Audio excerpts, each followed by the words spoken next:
Frontline workers keep our world moving. They work in high-stakes, fast-changing environments where technology can empower them or hold them back. And when adoption fails, the impact ripples outward, slowing teams, frustrating customers, and undermining the success of the entire organization. This is Frontline Innovators, and I'm your host, Justin Lake. In each episode, I speak with leaders who are rethinking how technology is introduced, embraced, and sustained on the front line. Leaders putting people at the heart of digital transformation. Frontline Innovators is brought to you by Skillful. We help organizations achieve lasting technology adoption for frontline teams so they can work smarter, safer, and with confidence in the tools they use every day.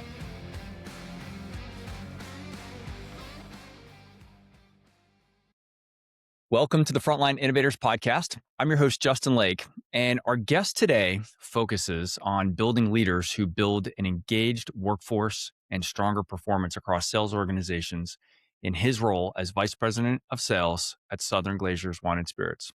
He has over 2 decades of experience rising from consultant to senior leadership across multiple markets, bringing a practical, frontline-informed perspective on developing people-first cultures that deliver results. Steve has authored 2 books, his first book titled Leaders Created, and most recently published Business Changes Fast, People Change Slow. Please welcome to the show, Steve Reiner. Hello, Steve. Hello, Justin. So excited to have you on today. As I mentioned before we started recording, I just finished your book this morning, so thank you for sending me a copy in advance. I did feel a lot of pressure to finish before today's recording, so I'm glad I did get that done. It was easy to get through in that it was engaging. Your book is all about what I spend most of my working life thinking about, and the people aspects of change. For those that have ever listened to the show before, I usually start with a question that is, what is the biggest operational consequence of not getting adoption on the front lines? I'm going to not ask that question today because I want to actually pull up a topic directly from Steve's book. And I'm going to flip everything upside down because deep in, I think it was the last chapter, Steve, there's a section that specifically talks about the question I normally lead the show off with. So you kind of close out the book by tying the process of leading change to culture and then to the P&L. And that's such an important element that I think we often lose sight of. For a CFO or a CEO or other senior leaders in the organization who are skeptical that change capability shows up in the numbers, how do you make that connection more real? Like, especially in frontline heavy businesses where adoption rates directly drive revenue and cost. How do you connect the dots at all? Yeah, thanks, Justin. First, I really appreciate being here with you and being able to talk through the book and engage with your audience. I follow you on LinkedIn, and I love so many of the videos and other things that you post and from your other podcast guests. So it's really really informational for me, and love engaging with, like-minded people that we're all just trying to do the same thing. And if you're in a for-profit business, I think, we're all here to deliver a profit. And if you think about it, it's people that deliver performance and people that deliver profit. So if you want to improve either of those two, that's why we have that people first. And I know we talk a lot about and we hear about people first, but I really have made a career of focusing on the front line and understanding what they go through and how critical they are to any business operation. But for the sake of leading change, and when I talk about business changes fast and people change slow, we can all see how fast business is changing. I mean, just when you roll out one thing, there's already an update the next day, and it's just moving so fast. But people don't move that fast. People don't adopt that fast. We are creatures of habit. We create habits in our day-to-day work and our life. I mean, like they say, we all put our pants on the same way. We all get ready in the morning. We're routine creatures. And same thing at work. We create these habits that help us get through our day to be efficient, conserve energy, however you want to look at it. And so when we're asking them to adopt to something new, a new platform, a new process, a new form, beyond even a new technology, a new manager comes on. I mean, there's so much change. coming at them every day. And for me, I found it's so many of the little things. I call it, it's those pebbles every day that sting worse to the front line than the big platform change, right? Like the big platform change is very disruptive. We spend many months, preparing for that. But even if you think about the day to day, the little things every day that slow our people down because they have to think about what they're doing, right? We create days so we don't have to think. We just go through. And when human beings have to slow down and think, it disrupts the flow. And so when it comes to leading change and the P&L, we typically are changing something because there's some benefit. It's either going to help us make more money, it's going to help us save money, something in the P&L. If it's not going to affect either making the money or saving the money, then why are we doing it, right? And there's also other reasons for that. But it's really about creating these efficiencies. And the faster we can take advantage of this new technology, this new process, and we can create this efficiency, help our people move faster, right? 'Cause we are slow creatures. So whatever we're doing to help them move faster, the sooner we can reap that benefit, the bigger impact it has on that P&L. And the longer they're in that disruptive cycle, that the longer they're in that where they're slowing down because they have to change, they have to find this new way of working, it's costing us Yes. every minute they're in that change curve. So it's really a couple sided, piece of having them adapt to that technology that's really gonna, or whatever process to really increase those efficiencies, and really getting them out of that change curve faster so they can get to a new comfort zone and they can start, delivering on whatever efficiency was just created. Yeah. I had another guest on recently who also wrote a book. It seems like this is becoming a trend. Yeah, it is. Julie Witten, who said the can of worms is going to get opened. It's either going to get opened before the Right. change or after the change, right? Yeah, I And love listening to that clip. Yeah. Yeah. and so it reminds me of what you just said. And I think you said something that is so important that I think gets overlooked. The reason for the change is tied to either revenue, increase Mhm, opportunity, mhm. cost savings, opportunity. There's some reason that we're implementing this change. We're not doing this just to create disruption. There's an outcome that we're trying to achieve. And so the faster that we can endure this change, get through this process, and to achieve the new version of Sure. steady state on the other side of that change, the faster we can realize those benefits. I think the challenge, and you address this in your book, and I can't wait to get into this, is that leaders sometimes put in motion those challenges with the outcomes in mind and don't think a lot between the time they made the decision to when that outcome happens, right? Right. And Right. there's a theme throughout your entire book that I absolutely love, which is the leaders need to be more involved in the execution of the change. We can't let senior leaders in the organization, or they shouldn't let themselves, just be the deciders and not be participants.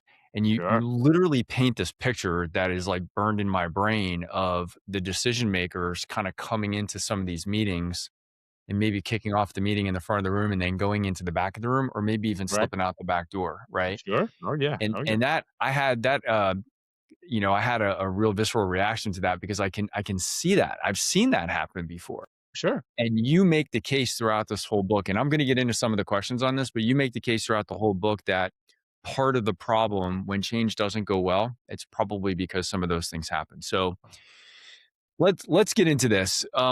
So okay, I'm going to go back now to the beginning of the framework. So I kind of jumped right to the end to the punchline, talking about the P&L and L and how to make this case. But I want to come back to the early part.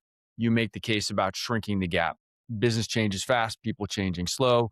You frame change leadership as this concept of shrinking the gap between how fast business is changing and yet how slow people tend to change. So for frontline teams who are already stretched thin, they're far from the corporate office, right? Where many of those decisions have been made.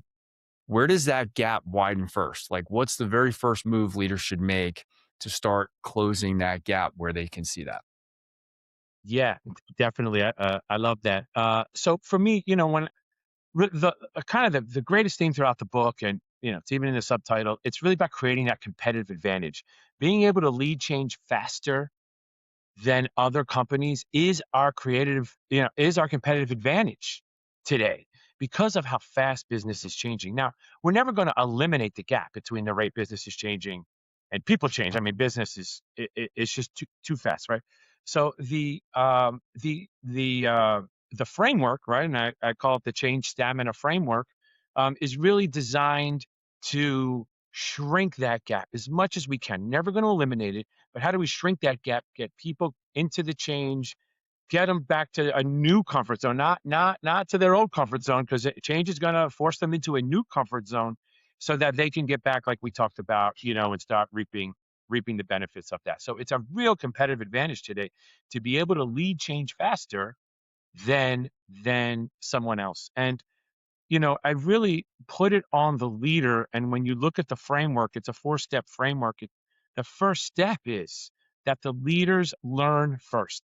The leaders, especially on a big, right, you're doing a big platform change. I'm talking about 90 days in advance, 3 months, 12 weeks. Leaders are starting to get in a room together. No frontline, no managers. I'm talking your top leaders are getting into a room to start understanding the change, as well as they are going to expect the front line to understand it. See, I think we put so much of the onus on the front line, middle management, and below. And I see it in all. I mean, this is in so many industries and companies, and this isn't just one. And you've seen it, with the companies that you work with. And so it really puts the onus on the leader to understand the change as well, even better than the front line, because you can't clear roadblocks, you can't answer questions, you can't build confidence by just passing along the responsibility of who's leading that change. When you can stand in front of the room, which is step three, which is leaders host the training. And like you mentioned, I'm not talking about kicking it off and leaving the room, kicking it off, turning it over to training. And I'm talking about the leader learning the change so well that they could stand in front of the organization and teach the class. Like, when that happens, there is a whole new outcome to the change that you're leading. When a leader understands it, when they're able to teach it, it really, and I've seen it across multiple markets and places and different initiatives, that it absolutely accelerates change, and why I was excited to write this down and to be able to share it with everybody. Have you had any leaders come back after participating more than they had in the past? I'd be curious to see if you've gotten any feedback where maybe there was kind of an epiphany or an aha moment where somebody said, maybe in the past I would have done what you just said. I would have walked out Right. and kind of, I Yeah. delegated to the rest of the team and let them do their Yeah. thing. But this time I stayed more involved. Any stories that come to mind that are worth sharing?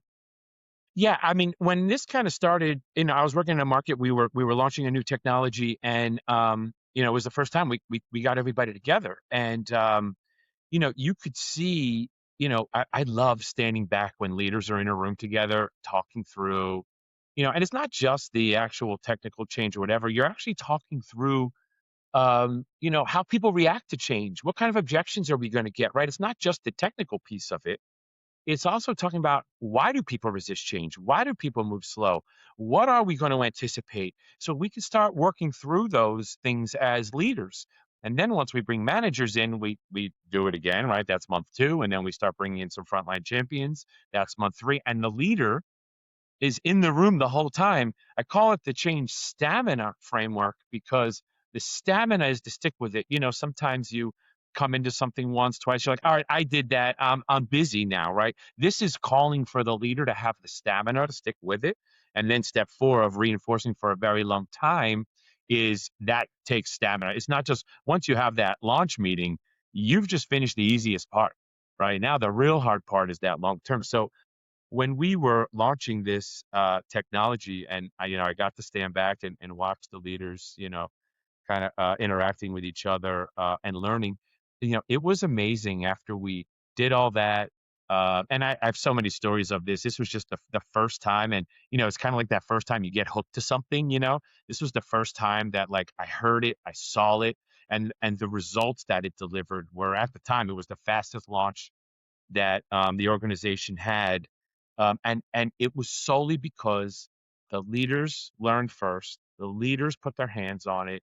They knew how to answer questions. They knew how to push back on just the what ifs and like they really kept the teams focused and they got out in the field. They saw it firsthand and they talked to customers like they really understood it. So by the time it launched, they were able to say, I understand it. And they weren't just able to say it, they were able to show it because they could answer questions, they could push back, they could help guide, they could clear roadblocks. And to see that kind of performance at that time is really what hooked me in. And then, of course, there were many times after that. And so every time I work with different leaders and they start seeing it, but then it's about keeping them in, right? And that's why stamina. It was really important for me when thinking of a name of this framework. Didn't want to just be the Reiner change framework. Like I wanted it to like really say what it is. And it's that stamina that I write a lot about for leaders to stick with it because we want to get busy doing something else or get pulled in this direction. But if leading change is important to you, you understand the P&L implications, you understand the competitive advantage that's out there for you.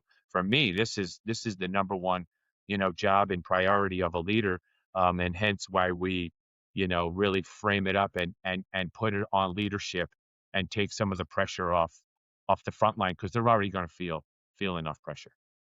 They are. And yeah, I think that such an interesting thing about the way that you describe leadership being involved, it ties in with something that we've talked about a lot on the podcast about confidence building.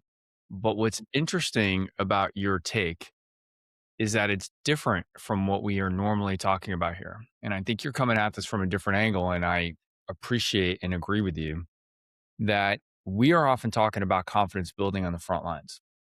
And what's missed in that is the Mm, confidence that's required by leaders. I yes, think, you tell me if you see this differently, but I think the reason that sometimes some of those leaders walk out the back of the room, as you described in the book and reinforced here, is because they actually don't have the confidence to stand in front of the room and talk about this right, change. They actually don't know right, the details. right, They know what the business outcomes were that caused them to potentially be involved in this decision, or maybe they were the one that made the decision to move forward on this change or this technology yeah, platform or whatever the case may be. But they don't have the confidence to stand in front of their own team and talk about the how. They may be able to talk a little bit about the why, but they're not going to actually be able to talk about what's involved in this, right? Because they haven't built the confidence themselves to be able to do that in front of the group. And so the easy thing is to turn that over to others and to right, slip out the back door and say, "Oh, I've got a meeting to get to. Sorry, I can't stay here for this." yeah, But yeah, your approach really front end loads that mm, responsibility on the leaders. And even yeah, though we don't think about the leaders as needing the confidence boost, like it's so easy to think about that for the front lines. Like, oh, they're young in their career, they're developing. We need to give them a boost of confidence. It's easy to think yeah, of that. I think we yeah, miss that senior leaders in the organization, when it comes to this complexity, they need that change too. Because guess what? Leaders have the same muscle memory of doing things the old way also. right, right, And so they have the excuse of being busy and being yeah, delegators that they can get yeah, off the hot seat. And you kind of challenge them to say, if you actually want this to be effective, if you actually want to get the business outcomes that you intended to yeah, when you implemented this change, this is your role in this. yeah. Listen, I challenge any leader to grab a copy of the book. I wrote it to be a simple 100 some pages, big font. I actually did it purposefully a couple clicks bigger for make it an easy read. I challenge any leader just to try it once and call me. I'll help you through it. Just try it once because not only will it help you, but more importantly, it's going to help the front line. The front line is under so much pressure. Not only are they dealing with their day to day and everything else they have going on, there's change coming at them every single day. And we talk about people and we talk about people first and we talk about things, but like we just keep sending more pressure down there and we have to, and it's going to continue. But there's got to be a way that we're able to help them through a lot of this stuff. So I challenge just try once. Like I said, I told you that story the first time they started coming together, and you get hooked when you stand around and you're watching everybody collaborating and communicating and you see the confidence. I love the how you framed it up about the confidence in leaders. You see the confidence start building. Now after one session, two sessions, three sessions, you think about it, 12 weeks ahead of a major launch, Leaders are getting together once, twice, 3, 4 times as leaders, right? Then they bring in the managers, and then their 5th, 6th, 7th time. Like, you gotta think, you're getting in a room talking about this stuff 5, 6, 7 times. You're gonna start feeling really confident about. Then you're and the leader still stays there in month 3 with the front line, and the managers now hear it for week 5, 6, 7, 8. Like, you gotta you see it. It's obvious that the confidence this is gonna build, and you can see how it's gonna speed up. Like, it's like you said, like, this is just my take on it. This isn't anything new, right? There's nothing really creative here. It just kind of flipped it a little bit, like you were talking about. And that's why it's called leading change. Like, we talk about leading change all the time, but leading's a verb. It's an action. Leading change isn't just getting up in the room, kicking it off, having a cup of coffee and leaving. That's not leading change. Soapboxing about how important change is. We know that. I hear it everything I listen to and I read a lot, and it's always about how important change is. And that's where at some point it dawned on me. It's like, okay, I get that leading change is important, but how do you change? Like, how do I change as an employee? How do I lead change as an employee? And so that's what sent me down this journey to start saying, okay, I get that it's important. Everybody gets that it's important. How do we do it? And why do people change slow? And how do we start shrinking that gap? And that's kind of where this came about over the past dozen years or so. And then did it so much that I don't have to prove it to myself anymore. Like, I've done this framework so much that I have seen it over and over again at your right. Then I see other leaders, and now they started. Hey, this is how we lead change, right? Like, you want when your organization can talk about how we lead change, you're onto something. So I challenge anybody: grab the book, call me, and I'll be happy to work on it. Well, you call it out as the leader's excuse, and it actually is a good segue into my next question. And I actually know this because we've looked at research that indicates frontline teams don't fear change as much as some leaders believe that they do. What they fear is change without the support that they need to be able to be successful, right? And you write that when leaders say people don't like change, it becomes kind of their excuse, right? It's Sure. it's like Yeah. they're just saying, "Oh, people don't like change, so what, they're the obstacle that we have to overcome." And you frame it as an excuse for leaders. And so Yeah. I'm just curious, like I think my question is, how would you coach those leaders? I think you've already described some of the steps Yeah. that you would implement, but are there other things that you would maybe help a leader understand of their role in this change, that it's actually not the recipients of this change that we're requesting that's the problem? Yeah, I think, and that's what I heard. Again, I heard how important change is for years. I read about it. I watch videos. I see all sorts of things.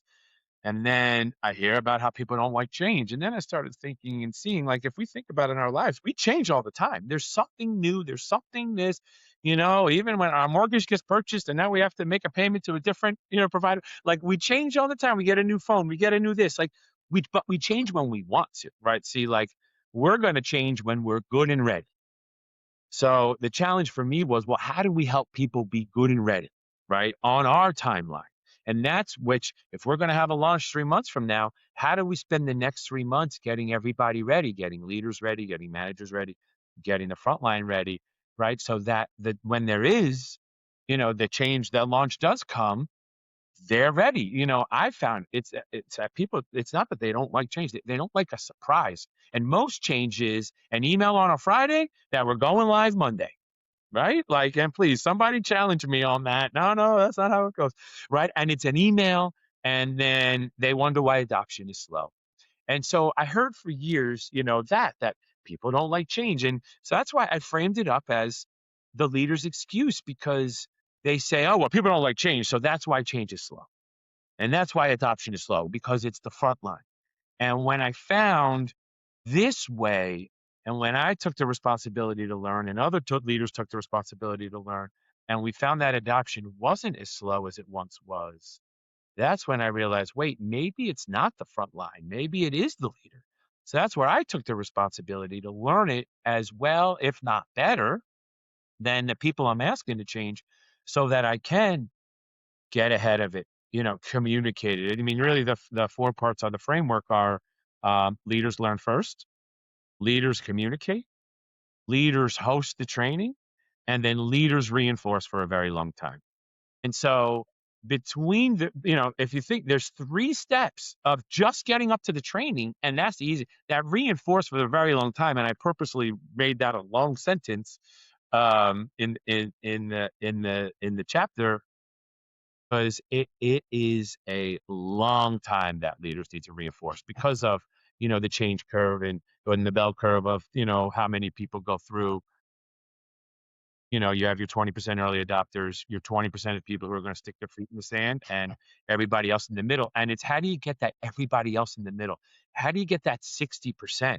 So that 60% plus your 20% early, now you got 80% of the people through, right? And then I also talk about how to, what to do with the resistors.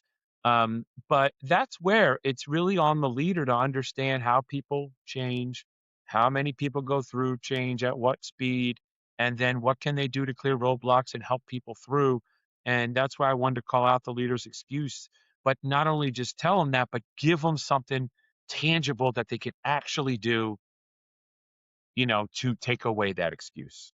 Sure. Well, and I think the confidence and the competence that the leaders Mm, build by being mm, involved early and often in the process, that will be seen by the people who are ultimately going to have to adopt this. And so sure. if they see that the leaders are embracing, Yeah. then they are more likely to embrace. And I can actually, maybe it's more relatable to say it the other way. When you don't see leaders adopting the same change that they're asking you to change, then it actually can become an excuse the other way, where the Yeah. Right. followers in the organization, the people that are doing the work, can say, hey, if the leaders aren't even doing this thing, they're not Right. changing their behaviors. Why do I have to change mine? And I know there's going to be some Definitely. skepticism. And you talk about this. I have a couple questions from now. I want to talk about the resistors piece, but like that's a move from the resistors is to say like, well, this change probably isn't really going to stick anyway. So Right. I'm going to be Right. reluctant. I'm going to hold Yeah. back. But when you see the Yeah. leaders adopting this themselves and being part of the communication, then it kind of takes that out of play. And I think that that goes to one of the things that I think is probably my favorite quote in the book. It is get out from behind the desk. Yeah. This is something I've been preaching for a long time. I think leaders need to spend more time, especially in field-based roles where, yes, they should get out from a desk, even if the people they serve are just in an office. But this is especially true when people work out in the field. You guys have sales and delivery operations that are not happening on your property, they're happening on Right. your customer's property, right? Yeah. And I think it's so important for leaders to get out in the field and actually see this. Can you share a story of a leader who actually did this with a frontline team and maybe something that came of that experience, or maybe it was you that observed some things? But I know I'm preaching to the choir with this need to get out into the field, so I'm Sure. curious if you Sure. have a Sure. No. story. No, thanks. I love talking about, most of what I talk about, most of what I know, I didn't come up with myself. Like we talked about here, leading change is not a topic. Like management, not most of the stuff has been written about at this point. I think all the different books I've read, and the one that I wrote is just my take, right? It's just someone else's take. It's just so, the whole get out from behind the desk was, I worked for somebody one time who said to me, and this is typically a lot of the things that I have learned over the years. It's just somebody I was crossing paths with said something that stuck with me. And they said the most dangerous place to manage from is behind the desk. And that always stuck with me. And, I always thought about, right, it's very easy for me and for many of us to just be in our email all day, and you sit here and it's nice, it's air conditioned, I got a refrigerator, I'm happy. It's very comfortable being here. We get used to being here. We say things like, I earned my stripes, I was in the field, right now I've graduated to being in the office. And yeah, look, a lot of my job is in the office, and a lot of what I do in meetings and things happen here, and I do need to be here, but I challenge myself to keep a day a week at least right now to be in the field with the front line. And it's amazing. I spend more time answering why questions when I'm out there. And I love why questions. I think some managers take it as challenging, but I love it, why questions, because people want to understand, they want to be connected to the vision. They want to know this grinding I'm doing every day, and the rain and the sleet and the heat and the whatever, is for something. And I also found, like, people want to work. Like, now look, if we could all win the lottery and go Of do course. something, else, of course, but we have to work. So, people want to make the best of it. We all have a purpose, right? They want to feel what they're doing is adding to the bigger picture and bringing purpose. And I spend most of the time out there. Why is it like this? Why is pricing like this? Why is operations like this? Why is right? Because they just want to understand. And when I explain it to them, I'm telling 10 out of 10 times oh, I didn't realize that. Well, I didn't know that's how it went. Well, I didn't know that that was the reason. And it's so hard for as much as I think I communicate and for much as I wrote a book on all this stuff too, it still doesn't solve it, right? Leading change, none of this framework just makes change painless. Like all the obstacles you have with leading change is still there. Like we talked about the resistors, the this, the that. What it is it speeds it up. It shrinks the gap. That's the goal, right? So all the same problems are still there. No matter how much I communicate, there's still people who are like, "Oh, I didn't know that." And my goal is to communicate until people say, "Steve, please stop it. We get it." And I have yet to have that happen. Not only that has not happened, every single time there's a look on the face, there's a question, there's a something that is like they heard it for the first time because we're absorbing so much. So most of my time is spent out there just to connect with people, to see what's going on, to hear from our customers, to hear from our consultants, so that I can clear roadblocks. I spend all day out there not only answering why questions, but I'm on the phone. Hey, why are we doing this? What are we doing here? Can we fix this? I'm like clearing roadblocks. And that would never happen if I was sitting. For today, I'm in the office today. I will now past 2 days I was in the field on the phone all day, clearing answering questions, doing things here. I'm not clearing any roadblocks while I'm here today. I'm just more meeting and doing other things. So that's where kind of the whole scariest place to manage from. And then once I started getting out there and started seeing, and because it really, and now I'm hooked on it. I love it. Now I say to my boss all the time, I need to be in the field 5 days a week. And he supports it. But obviously there's like other things that we need to Yeah. do. So it's a balance, and I prioritize it. I block that day out months in advance so that I don't book anything that like that's it. So I you can manage protect my it on calendar your calendar.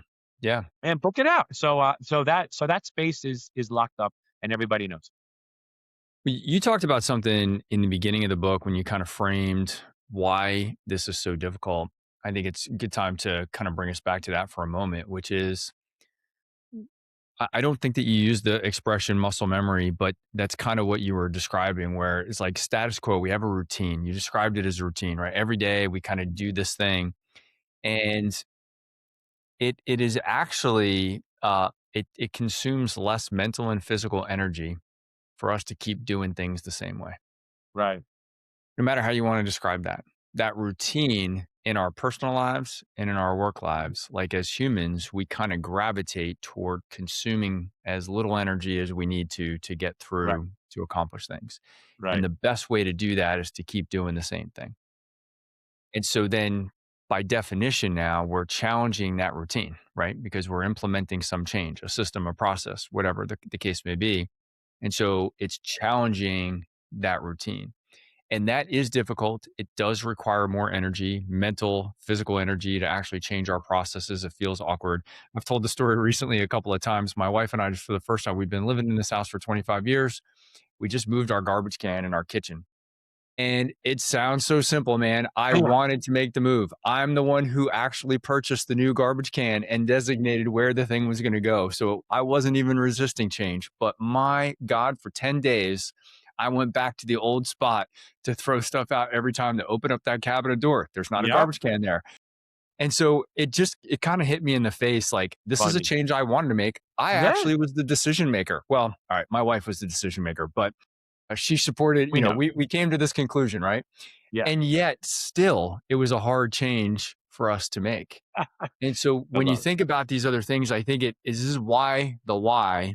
matters so much, because we have to accept that this is going to require some extra energy burn in order to get Yeah. there.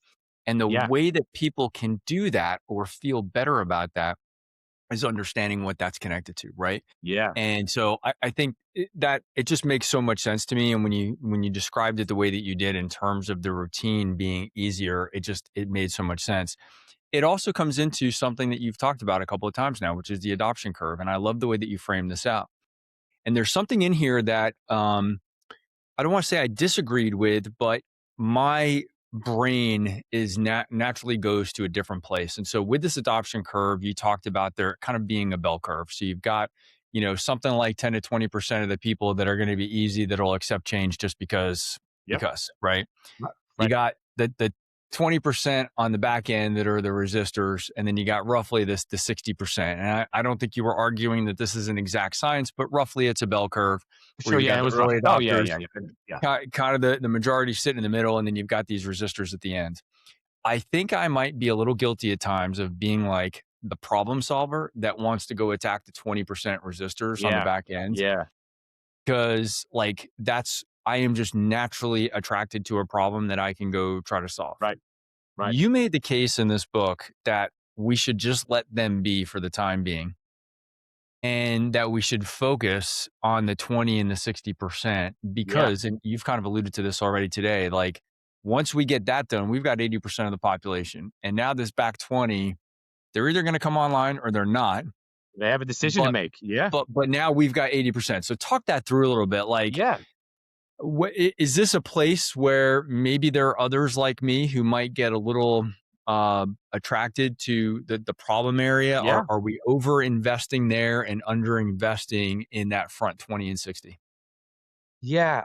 No, definitely. And I'm glad you disagree. And Well, because I for me, it's disagreed coming into it, but no, I maybe not got you. at I the got end. you. Yeah, yeah. No, no, no. I mean, just that it made you think. I was, Yeah. like that. You did read in the sense that it made you think, right? And no, because I'm just like you. I am a problem solver at heart, and I want to focus on that 20%. And no, that's why I spent years going, and I watch others, right? But and you hear the oh, you're only as strong as your weakest link. We've learned these things growing up in business, but what I found in not only just leading change, and I call it this law of groups. I don't know. I've searched for it. I don't know. It must exist out there. I can't. This I'm going to have to say now. The Reiner law of groups. Maybe I will put my name on something. I found in no matter what we're doing, if there's a group involved, whether it's 5 people, 50 people, 500 people, it doesn't matter. It is the same percentages. Again, give or take. You're going to have your 20% of the people that come through. You're going to have your 20% of the people who are going to stick their feet in the sand and say, no way. And then you're going to have these people in the middle, which is the largest part of your population, who are willing, they have tried, but they just need a lot more support.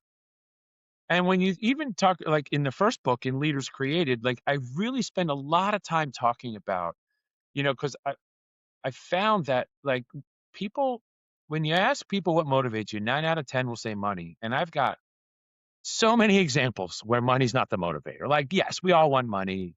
Yes, we all want, of course. But when it comes down to it, like what really motivates us, money's not it. It's very short term. Or once the money's gone, the motivation's gone. And so in that, I said, wow, if 9 out of 10 people don't know what motivates them, yet my job as a manager is to understand what motivates people. That's what set me down this journey to start understanding leadership, management, influence.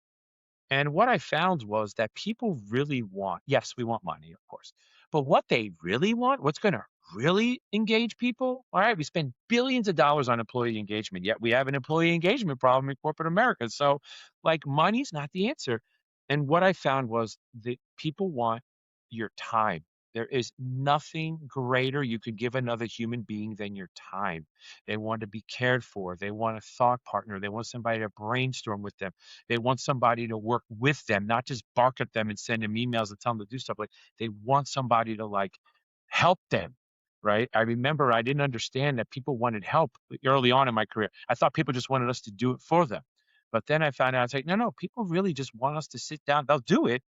They just don't know on their own. They need somebody to talk to. And so I started realizing and seeing this in so many of the things that I was doing that like you have these early adopters, you have these people that are going to wait to the bitter ends for many reasons. And then it's like, but how do we help these people who have shown the willingness and just need to be cared for. They need our time. But most leaders, like we hear, and that's why I called stamina, they're too busy to do this. They're too busy to sit down. They're too busy to have one-on-ones. They're too busy to be involved. So that's why I really put it on the leaders to make the time to help the largest part of their population, which is actually the easier ones to come along. Your resistors are going to take you the longest, right? Yes. To get this middle part to come along by just giving them some of your time and attention. Now, some will argue your time is your most valuable asset, but as a leader, what are you here for? What is your time for if it's not to help lead people through a process, right? I just think we've got a few things backwards. So that's why I put my take on it. And that's where I talked about with the largest part of the population. And now, how do you get the 80% to come through? And then those resistors really have a decision. Well, and you talk about this, the game of chicken with the resistors. So you said, the last 10 or 20% or so, there's a game of chicken with leadership. So I guess my question for you is like, what does it look like when the leader Yeah, actually wins that game? We talk about this a lot with customers at Skillful when we always engage and we say, well, what does success look like? And, if a leader was to say to us, well, 100%, it's like all or nothing, that's probably not realistic in most cases, right, right? It's right. it's probably a sign that there's an unrealistic expectation here. So, is there ever a point where leaders should accept partial adoption and move on, like understanding that some of these resistors are just not going to come online? And what happens to them? So that's why that step 4 is leaders reinforce for a very long time because um no, that's why it's a game of chicken. The first one who gives up loses, right? So either the leader's going to give in and let them continue their old way, and not adopt, or or the employee's going to give in. And listen, we're talking sometimes rational, irrational. Like I've seen employees before they change and adopt in the current situation, they will leave the company, go to a new company under new management, new pay structure, new rules, new everything, right? And have to change there. But remember, we do it on our own terms, right? That's when people will change. That also is an extreme example. People will change. They will just do it their own way. And so if you could get those early adopters to come along, you could give that largest population your time, your attention, your care, get them to come along. The resistors, though, are going to take a lot more time. And for me, there's only so many. That's where I talk a lot about one-on-ones because you can hide in a big group meeting. You can even hide in a team of 5 meeting, right? You've got the same people that speak up, the same people that don't say anything, other people trying to. But there's something about those resistors at the end. Again, after you get the population through, you sit down and look at them and tell them we're doing this and I'm here to help you. And you have a reoccurring one-on-one to come back. I'm telling you, it won't be more than 3 times. It won't be more than 3. By the 3rd meeting, they will start adopting. However, it's going to take the leader's effort to put the time on the calendar, to take the time out of their day to sit down. Now, I'm not saying a leader because you could say, I'm not talking about the CEO has to, 6 levels down meeting. I'm talking, there's somebody with the influence and the scope who's going to work with the layers of management who are going to get this time on the calendar, who are going to, by the time someone comes back for the 3rd time and looks you in the face and says, I'm not doing this, like, I'm telling that they're going to have a decision to make, right? Like I'm not going to have to do it. They're going to have to make their own decision, right? Is if you're going to come along and I'm telling you, most come along. It's just that we let them flounder out there, or we let them just hang out there, and we don't put it on them for them to make the decision and help them and understand. When you sit down and say, "What's keeping you from doing this?" Like that's where we could get into that individualized attention. We can help that person come along. But if we did that to your point early on, now we've only got 20%, but we still got 60% of the people still wondering, right? So that's why I say focus on the first 80%. Then you're going to spend your time getting this. And look, this is a perfect scenario. We know to your point, we're not getting everybody. I mean, look, these things are moving. And by the time you get through maybe even 50, 60%, there's already another change you're launching, right? Totally. So this is in a perfect world, you're doing this one thing and this is all you're doing. But this is very fluid, hence why you need some sort of process, some sort of framework. I say if it's not this, I'm open.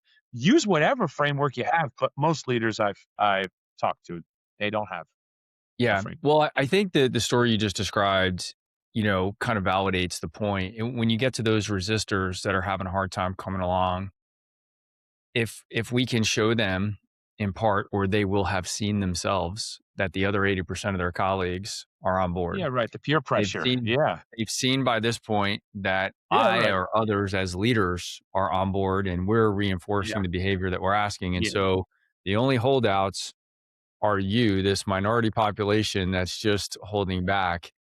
Then, like you said, they're either going to fall in line or they're going to fall out. I just to support. I chuckled when I read this part of your book because you talked about the fact that some people are going to leave, and kind of the irony of that is they're going to have change in the new place that they go to. Yeah. I've Yeah. actually seen this happen. And it was actually in kind of a related business to what you're doing. It was in food and beverage distribution, Yeah. and we were talking to a customer. And they said they actually had people leaving in anticipation of the new handheld deployment because they didn't want to have to endure the change of the new handhelds, the new, the mobile Yeah. computers, Yeah. Sure. whatever they Sure. were. Sure. And and so I said, "Well, where are they going?" And they said, "Well, they're actually all going to another food and beverage company." I said, "They have handhelds too, and those are going to be different than the ones that they're using here." Yeah. But you hit the nail on the Yeah. head. It was like, but damn it, they were going to make that decision that they were going to go somewhere else and use a completely different tool with a completely different process, and all those things were going to change, but it was going to be their decision to do that. And to those people, I say, you got to let them go, right? Like you're probably never going to change their mind, and so you're just going to burn a lot of energy and Yeah. probably burn some culture equity trying to save them, and there's probably not a lot of save. So some people might just have to leave. Maybe this is the kind of final straw that drives them away. Yeah. And if you're doing your job as a leader, you'll be able to go recruit replacements that are going to be better and more adaptable team members that will absorb that next Yeah. change coming down the pipes. Yeah. I wanted to validate that part of the story because I didn't just read about that today. I've seen it firsthand in the field and just thought, gosh, it's crazy. But humans are humans and some of us are just weird. Yeah. We're no, well, human beings, we're all just fascinating creatures, and that's where I It fell is. in love with leadership and people. Like Yeah. we are just fascinated. And look at what we do and look at what we don't do and decisions we make. And that's what I love. People say, "What do you love about your job?" The greatest thing I love about my job is like, how do we move large groups of people in a direction that we need to move as an organization? And I'm talking about for our own survival. Business is about survival anymore. So we can all take care of ourselves and take care of our families, and so we can survive and come work here another day. And it's fascinating, human And beings, as you say, it's fulfill our life. sometimes irrational. We are Yeah, irrational definitely. creatures We at are times, right? irrational, well, but back Yeah. to where like this whole, like when people are slow to adopt to change, like, and why we are creatures of habits. Like, this goes back to when I talk about it, and some people laugh because I always go to this story. Like 10,000 years ago, when we were being chased by lions in the jungle, we had to always conserve some energy to escape for survival, right? And so I think our brains over evolution hasn't caught up that fast. We're still wired to conserve energy, and I think the way it shows today, it's not if we see a shaking bush. It's how do we move through our day from muscle. Imagine if we had to think about every move we made from the time we opened our eyes and got out of bed and brushed our teeth and went downstairs and put on our slippers and every we wouldn't get out of the house. We'd have to take a nap. We'd be exhausted if we had to think about. And then we got in the car and we wouldn't make it. We would our brains couldn't handle that kind of friction and kind of energy. We have to move on habit, right? To conserve that energy. Now we have enough energy so we could drive home and have dinner with our families, not so we can survive and not have a lion eat us, right? Little different. But once I understood, again, I said, why do people change slow? Like, why do human beings resist change? Like, why? And when I started understanding the brain more and started reading and listening, I spent years listening and learning and reading a lot about the brain when it comes to leadership and leading change and so many other things. I started to really understand, and when that gives me empathy, like, I understand why it's not just we just don't wanna change, and there's reasons why people are stuck, and so it's for me to understand how our brains are wired, where we come from, what we need to help move people through. I can't just blame them and throw my hands up in the air and use a leader's excuse, right? I have to figure out what's going on so I can help them. And mu 9 out of 9.5 out of 10 times, it's just that people need more time and attention from us. And that's why the leader needs to understand the change better than them so they can help guide them, clear roadblocks, explain things, call out bluffs, and myths. And it really just takes a deep understanding of people. I think one of the other myths, and I want to wrap up on this topic that I think I've said this about a few topics, but I was going to say this is maybe one of the most important. So maybe it's one of the top three most important topics, but I Sure, sure. see this a lot. I see this a lot in our business, which is this idea that change is a point in time problem. And it's not. And I'm actually getting tired of having the conversation because it's so obvious that it's not. And yet every day I talk to really, really smart leaders who have been otherwise very effective in their respective businesses. But they do look at change as a point in time where like, hey, this is going to happen over 90 days. And it's frustrating to me for the people on the other side of that leader, the people that work for them. Because if the leader is looking at this as a point in time, they're leaving out something that's very important, which is the whole sustainment, what you describe as the reinforcement piece. And so, Yeah, most companies like declare victory at go live. And so everybody gets hyper focused on day one. Like we're going to launch this thing, and they, in their minds, they're imagining that things are going to go, super well. And if yeah, they don't, then there's some remediation. We try and get back on track, but it's actually still like we're trying to get back to what we should have done on day one. And in right. reality, day two and beyond, that whole sustain phase is long. Almost, and you say this in the book, and I agree with this completely. It's always longer than you think it's going to be. Yeah, way longer. Um, and you say in the book, you make the case that it could be months or even years. So Oh, yeah. what does that look like for a frontline team? Like what cadence should leaders commit to Yeah, before they ever flip the switch? And I would argue if you're not planning to support this in that reinforcement stage, you shouldn't do the change. Then maybe it argues that the change wasn't important enough to implement in the first place. right. Right? You make that point in a slightly different way in the P&L section actually later, which is if you're not going to support all of this, You're then right. was a change important enough to do? But from a sustainment phase, what cadence should the leaders commit to? What should they be doing during this phase? Well, so that's why that's step four of the framework, which is really the start of it, right? Steps 1 through 3 was about a 90-day phase, learning, communicating, launching. Then leaders reinforce for a very long time. It depends on the size of the change. We're still reinforcing change from 7 years ago, right? Depending on the size of the platform, depending on the size of the change. Look, even a simple new form that we put out, hey, use this form instead of that form. It is unbelievable how many people can't find the old form. And it happened to me a few weeks ago. We launched a new dashboard. I had the link. I went to the link a couple times. Then I went back and it said link not found. And I tried it a couple times over a week or two, link not found. I didn't bother to say, hey, is there a new link? I just stopped going. Then it comes up a couple weeks later. Hey, you need to use this. And like, so even me, right? Like we're all just human beings. Like there was a little bit of resistance. This link I had didn't work. And I just said, all right, it'll come up again. And I moved on, right? Look at your trash can. It took you 10 days to just get out of the habit of going to that one place to throw your. So just imagine what it is for a frontline when you really flip something that they're doing on its head. Like, talk about a major, implementation. Um, it is a very long time, and that's why I call it out. Like, I'm trying to be really clear, honest, like, there's nothing this is from one leader to another. Like, if you wanna do this right, like, this is what it takes. And, that's why in that part, I write a lot about one-on-ones, leaders having one-on-ones with their directs, and those directs having one-on-ones, because at that point now you need the personalized attention, right? I didn't know where that link was. Someone else had that link, just didn't know how to navigate around. Someone else got into it, but they could see the data, but then they didn't know how to action the data, right? Like you could probably find three people of my peers all in the same in a different place with that one example. And so that's why those one-on-ones now, are so critical because everybody, after a month, after 3 months, after 6 months, now they're going to really be in different places. And look, the people who have adopted and moved on, you can move on from, right. They've got it. But like I said, but how easy is it for us to revert right back to this comfort zone if it's there? Now, if it's a change that comfort zone's not there anymore, right? They're going to have to find another way. But if there's a way for them to get back into their old comfort zone, it's going to happen. And that could happen even after 3 months. The minute they meet any resistance, we still need to go through our day, right?